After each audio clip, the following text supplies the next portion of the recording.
आज लाखों साल हो गए हम रावण को जलाते आ रहे हैं। अब तो ऐसे ऐसे अपराधी पैदा हो गए हैं जिनके सामने रावण का कोई अस्तित्व नहीं है। अब दशहरे में रावण के पुतले नहीं जलने चाहिए। ये बोल हैं श्री पंच दशनाम जूना अखाड़ा के महामंडलेश्वर यति नरसिंहानंद गिरी के, जिनके खिलाफ मुस्लिम समुदाय की ओर से गाजियाबाद और मुंबई में एफआईआर दर्ज करवाई गई है और उनकी गिरफ्तारी की मांग भी की जा रही है। लेकिन फिलहाल पुलिस ने उन्हें गिरफ्तार नहीं किया है, क्योंकि पुलिस का कहना है कि तथाकथित वीडियो की जांच के बाद ही अग्रिम कार्रवाई इस मामले में की जाएगी। लेकिन इस मामले को लेकर असदुद्दीन ओवैसी की पार्टी एआईएम ने भी श्री पंच दशनाम जूना अखाड़ा के महामंडलेश्वर यति नरसिंहानंद गिरी की गिरफ्तारी की मांग की है। नमस्कार, मैं हूं अखिलेश पांडे और आप देख रहे हैं कैपिटल टीवी उत्तर प्रदेश। दरअसल हुआ कुछ यूं कि लगभग एक हफ्ते पहले गाजियाबाद के लोहिया नगर के हिंदी भवन में 29 सितंबर को आयोजित एक कार्यक्रम में भाग लेने के लिए डासना देवी मंदिर के पीठाधीश्वर यति नरसिंहानंद गिरी पहुंचे हुए थे। इस दौरान उन्होंने जब मंच पर अपनी बात बोलनी शुरू की, उन्हें आमंत्रित किया गया तो उन्होंने अपने भाषण के क्रम में कुछ ऐसी बातें कही जिसको लेकर उनके खिलाफ एफआईआर दर्ज करवा दी गई है। कार्यक्रम के दौरान मंच से महामंडलेश्वर यति नरसिंहानंद गिरी ने कहा, हम कभी धर्म को समझे ही नहीं। इन्होंने देशों राष्ट्रों की बात की। उनके पास न एक देश है न एक राष्ट्र है।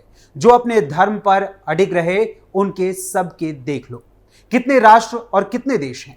नरसिंहानंद ने आगे कहा कि आज मैं केवल एक व्यक्ति के प्रति संवेदना जताता हूं। मेघनाथ को हम हर साल जलाते हैं। मेघनाथ जैसा चरित्रवान व्यक्ति इस धरती पर दूसरा कोई पैदा नहीं हुआ। हम हर साल कुंभकर्ण को जलाते हैं। कुंभकर्ण जैसा वैचारिक योद्धा इस धरती पर पैदा नहीं हुआ। उनकी गलती ये थी कि रावण ने एक छोटा सा अपराध किया। आज लाखों साल हो गए हम रावण को जलाते आ रहे हैं। अब तो ऐसे ऐसे अपराधी पैदा हो गए हैं जिनके सामने रावण का कोई अस्तित्व नहीं है। अब दशहरे में रावण के पुतले नहीं जलने चाहिए। इसके साथ ही उन्होंने ये भी कहा कि कोई रिकॉर्ड कर रहा है या नहीं, सब रिकॉर्ड करना और वायरल करना।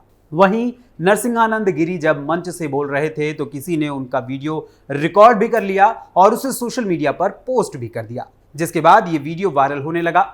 वहीं वीडियो वायरल होने के बाद 3 अक्टूबर की रात गाजियाबाद में सब इंस्पेक्टर त्रिवेंद्र सिंह ने नरसिंहानंद के खिलाफ थाना सिहानी गेट में भारतीय न्याय संहिता यानी बीएनएस की धारा 302 के तहत मुकदमा दर्ज कराया। और सिर्फ गाजियाबाद ही नहीं बल्कि महाराष्ट्र में ठाणे शहर के मुंब्रा पुलिस स्टेशन में भी नरसिंहानंद पर एफआईआर दर्ज की गई है। ये एफआईआर एसडीपीआई के मुंब्रा प्रेसिडेंट मोहम्मद दाऊद अहमद ने दर्ज कराई है।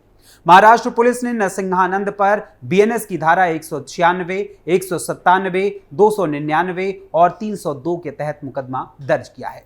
वहीं अब इस मामले में राजनीतिक रूप से भी हस्तक्षेप शुरू हो गया है।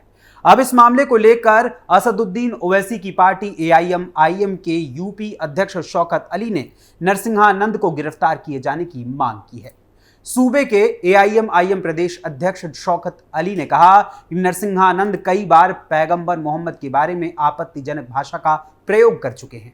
मैं यूपी के सीएम और डीजीपी से निवेदन करता हूं कि यह शख्स समाज के लिए बड़ा खतरा है। आज हमारे मोहम्मद साहब के बारे में बहुत ही आपत्तिजनक भाषा का इस्तेमाल किया है जिसे हम मुसलमान बर्दाश्त नहीं कर सकते।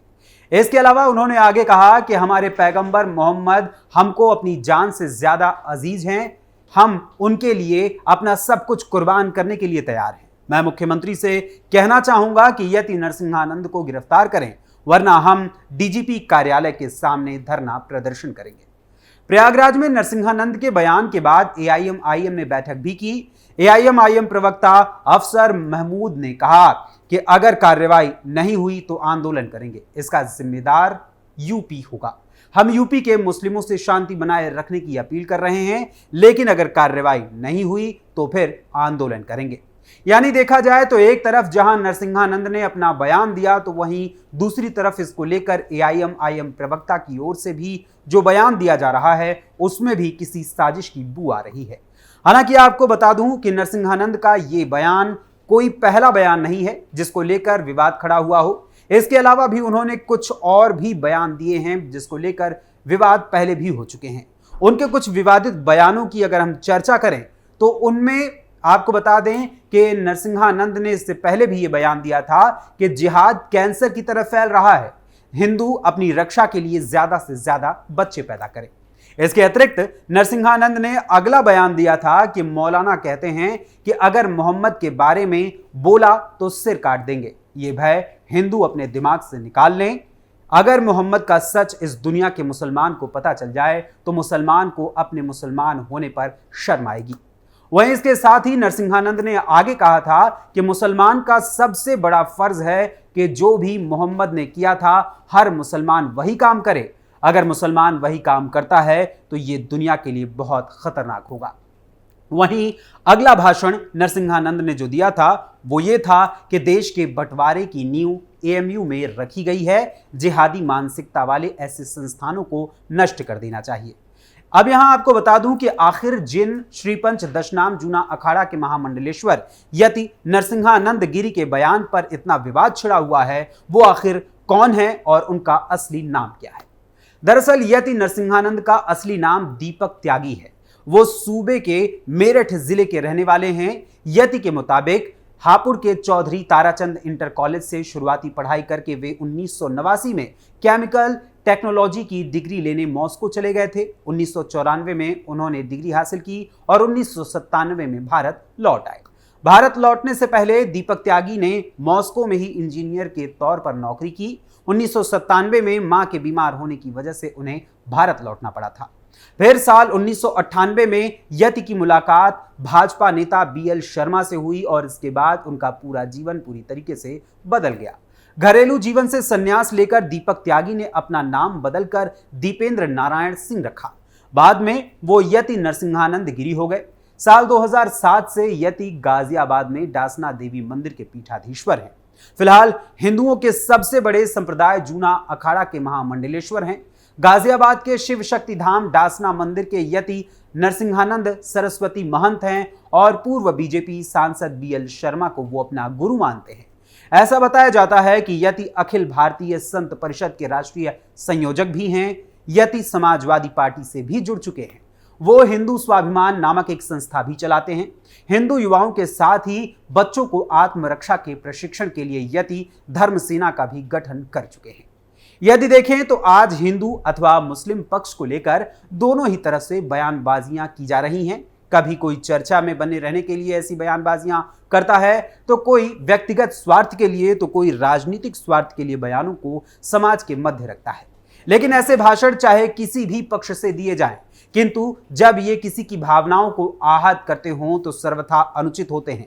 वहीं गौरतलब है कि जूना अखाड़ा के महामंडलेश्वर यति नरसिंहानंद गिरी अक्सर अपने बयानों को लेकर चर्चा में रहते हैं और साथ ही विवादों में भी घिरे रहते हैं। अब फिलहाल तो पुलिस यानी मुंबई पुलिस और गाजियाबाद पुलिस ने श्रीपंच दशनाम जूना अखाड़ा के महामंडलेश्वर यति नरसिंहानंद गिरी के खिलाफ एफआईआर दर्ज कर ली है और भड़काऊ भाषण देने का आरोप लगाते हुए एआईएमआईएम द्वारा श्रीपंच दशनाम जूना अखाड़ा के महामंडलेश्वर यति नरसिंहानंद गिरी की गिरफ्तारी के लिए पूरी तरीके से मांग की जा रही है और साथ ही श्रीपंच दशनाम जूना अखाड़ा के महामंडलेश्वर यति नरसिंहानंद गिरी के भाषणों पर आपकी क्या राय है, हमें अपने कमेंट्स के जरिए जरूर बताइएगा। फिलहाल अभी के लिए बस इतना ही। यूपी की और भी तमाम खबरों से जुड़े रहने के लिए आप सब्सक्राइब करें कैपिटल टीवी उत्तर प्रदेश। धन्यवाद, नमस्कार।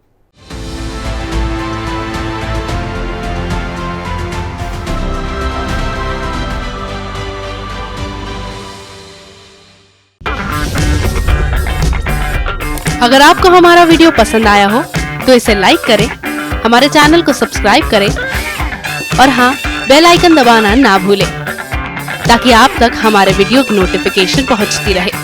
आप अपना सुझाव हमें कमेंट बॉक्स में दे सकते हैं। हमारे साथ जुड़ने के लिए शुक्रिया।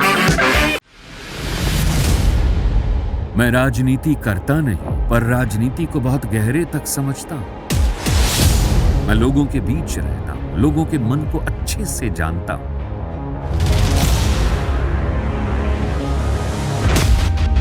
पब्लिक और पॉलिटिक्स की हर नब्ज को खूब पहचानता हूं। संघर्ष की सियासत से सत्ता के सिंहासन तक मैं हर खबर से खरा सच निकालता हूं। ना कोई दौड़, ना कोई race, capital T Uttar Pradesh.